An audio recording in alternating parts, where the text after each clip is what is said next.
नमस्कार दोस्तों, कैसे हैं आप सब। Welcome back to my channel Uma blog. आशा करती हूँ आप सब अच्छे होंगे। आज भी नई पहेली लेके आए हैं। कैसा लगता है कमेंट करके ज़रूर बताइएगा और जुड़े रहिएगा मेरे साथ। तो शुरू करते हैं, चलते हैं।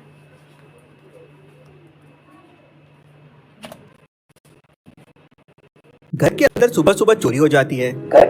उस समय घर में 3 नौकर मौजूद थे। पूछताछ करने पे पहला नौकर कहता है, फ्रिज में रखे सारे फ्रूट्स खत्म हो गए थे, इसलिए मैं तो फ्रूट्स लेने बाजार गया था। दूसरा नौकर कहता है, मैं तो अनार का जूस निकाल रहा था। और तीसरा नौकर कहता है, मैं तो फलों के बगीचों में पानी डाल रहा था। मेहुल समझ जाता है कि तीनों में कौन झूठ बोल रहा है। क्या आप सोच सकते हैं कौन झूठ बोल रहा है, ए बी या सी? जल्दी से सोचिए। पानी डाल रहा था, कौन से? सी वाला, ए वाला।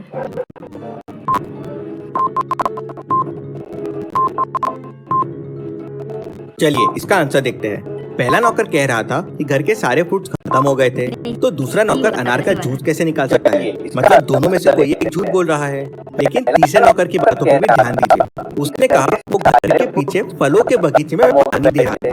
अगर घर में ही फलों का बगीचा है तो भला कोई बाजार क्यों जाएगा? जरूर कुछ गड़बड़ है।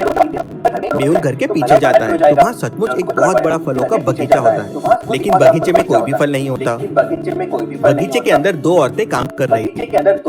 मेहुल उन दोनों से पूछताछ करता है तो पहली औरत कहती है, साहब कल रात बहुत बारिश हुई, आंधी तूफान आया तो बगीचों के सारे पत्ते यहाँ वहाँ गिर गए थे, मैं उन्हें इकट्ठा कर रही थी। दूसरी औरत कहती है, साहब मैं तो बस आम के पत्ते लेने आई थी, मुझे कुछ नहीं पता है। लेकिन मेहुल समझ जाता है कि कौन झूठ बोल रहा है। तो क्या आप बता सकते हैं लॉजिकल आर्मी? पड़ा था पीछे, ओए। लेकिन वो फल भी तो लेने गया था। जब घर में फल था तो वो फल लेने गया। 2 लग रहे हैं मुझे तो। चलिए इसका आंसर देखते हैं। पहली बार औरत ने कहा कि रात भर बारिश हुई। इसका मतलब तीसरा वाला नौकर झूठ बोल रहा है, क्योंकि उसने कहा था वो बगीचे में पानी डाल रहा था। अब बता, इतनी बारिश होने के बाद कोई पानी कैसे डाल सकता है? मेहुल उसे पकड़ लेता है तो वो बताता है कि मेरे साथ पहला वाला नौकर भी मिला हुआ है। और कौन है तुम्हारे साथ? तो पहला नौकर बताता है कि उनके साथ एक और आदमी है जो सारे गहने चुराया और अभी अभिलाषा ज्वेलर्स में बेचने के लिए गया है। मेहुल तुरंत अभिलाषा ज्वेलर्स पहुंच जाता है। वहाँ उसे बहुत सारे लोग दिखाई देते हैं। तो क्या आप बता सकते हैं इतने लोगों में वो कौन है जो चोरी के गहने बेच रहा है? सोचिए और इसका आंसर कमेंट कीजिए। तो क्या आप बता सकते हैं?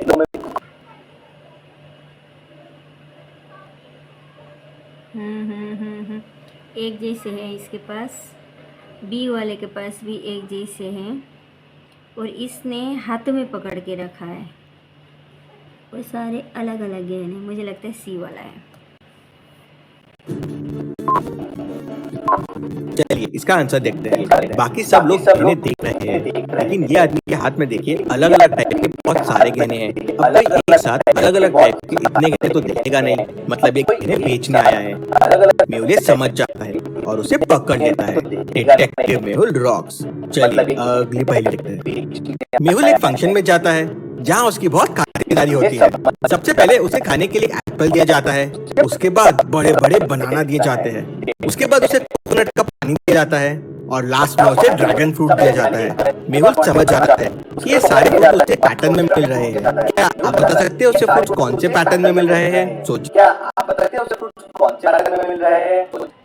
ए for apple, A B for banana, C for coconut, D for dragon fruit. A B C D, A B C D की पैटर्न में मिल रहा है मुझे लगता है। और आपका आंसर कमेंट कीजिए।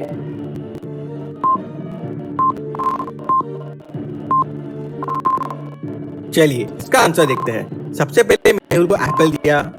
एप्पल शुरू होता है ए से, फिर बनाना दिया बी, फिर कोकोनट दिया सी और फिर ड्रैगन फ्रूट दिया डी। मतलब ए बी सी डी के पैटर्न से उसे फ्रूट्स मिल रहे थे। चलिए अगली पहेली देखते हैं। 3 फ्रेंड्स एक शादी में जाते हैं।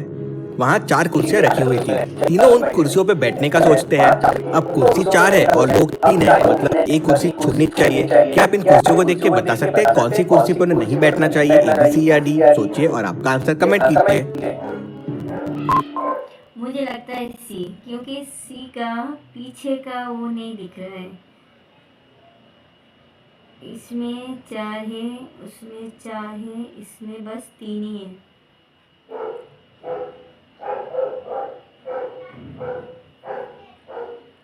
क्या लगता है आप लोगों को?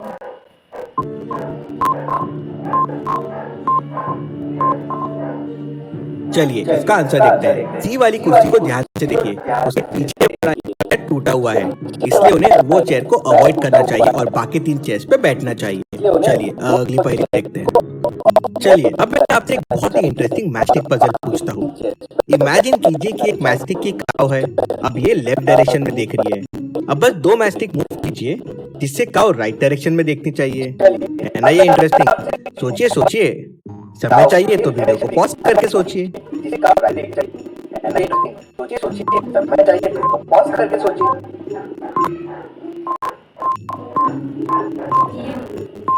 ये तो मुझे समझ में नहीं आया। आप लोग आए तो बताइए। चलिए इसका आंसर देखते हैं। सिंपल है, ये 2 मैचस्टिक को उठा के ऐसे प्लेस कर दीजिए। अब काव गर्दन मोड़ के पीछे देख रही है, मतलब राइट में देख रही है। चलिए अब मैं आपसे एक और बहुत ही इंटरेस्टिंग मैचस्टिक पजल पूछता हूँ। आपके सामने ये 6 मैचस्टिक रखे हुए हैं। अब सारे मैचस्टिक एक दूसरे को टच नहीं कर रहे हैं। अब आपको मैचस्टिक्स को इस तरह से रखना है कि हर मैचस्टिक बचे हुए 5 मैचस्टिक को टच करेगी। सोचिए सोचिए कैसे रखेंगे आप इन मैचस्टिक को जिससे हर मैचस्टिक बाकी 5 मैचस्टिक को टच करे। समय चाहिए तो वीडियो को पॉज कीजिए।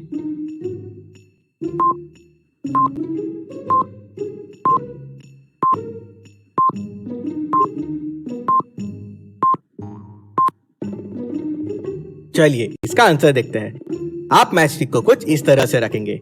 3 मैचस्टिक नीचे जो एक दूसरे को इस तरह से टच कर रही है और 3 मैचस्टिक उनके ऊपर जो इस तरह से टच कर रही है। तो अब हर मैचस्टिक बाकी 5 मैचस्टिक को टच होती है, ऊपर से 3 को और नीचे से 2 को। है ना ये सही? इस रिडल के लिए वीडियो को एक लाइक जरूर करना है। चलिए अगली पहेली देखते हैं। रामू के पास 3 गाय है। पहली गाय सुबह शाम 4-4 लीटर दूध देती है, दूसरी गाय केवल शाम के टाइम पे 9 लीटर दूध देती है और तीसरी गाय सुबह और शाम 5-5 लीटर दूध देती है। तो क्या आप सोच के बता सकते हैं कौन सी गाय रामू को सबसे ज्यादा फायदा देती होगी? ए, बी या सी? सोचिए और आपका आंसर कमेंट कीजिए।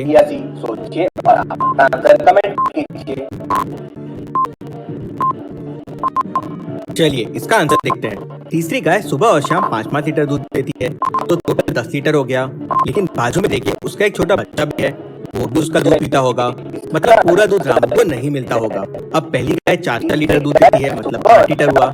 मतलब दूसरी गाय जो 9 लीटर दूध देती है वो रामू को सबसे ज्यादा फायदा देती है। चलिए अगली पहेली देखते हैं। एक कंपनी में चोरी हो जाती है।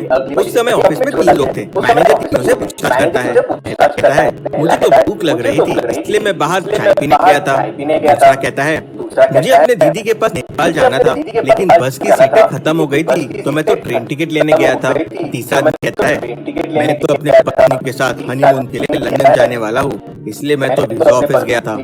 तो क्या आप बता सकते हैं तीनों में कौन झूठ बोल रहा है? सोचिए और आपका आंसर कमेंट कीजिए।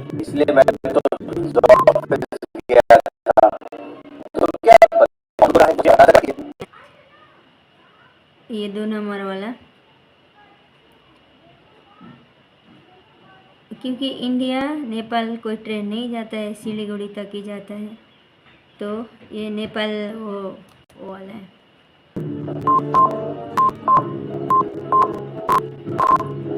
चलिए इसका आंसर देखते हैं। दूसरा आदमी झूठ बोल रहा है क्योंकि भारत से नेपाल कोई ट्रेन नहीं जाती। चलिए अगली पहेली देखते हैं।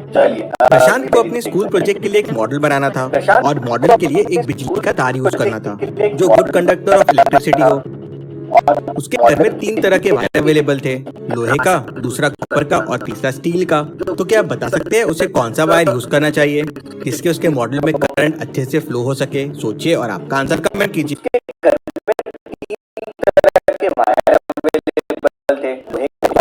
नहीं होता है,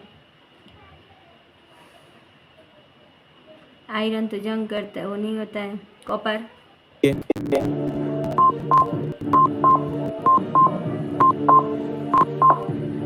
चलिए इसका आंसर देखते हैं। प्रशांत को कॉपर का वायर यूज करना चाहिए कि कॉपर बाकी दोनों के मुकाबले में बेटर कंडक्टर ऑफ इलेक्ट्रिसिटी है। चलिए अगली पहेली देखते हैं। इन दोनों डांसर्स को ध्यान से देखिए और मुझे बताइए कौन सा डांसर लड़का है। यह भी सोचिए और आपका आंसर कमेंट कीजिए।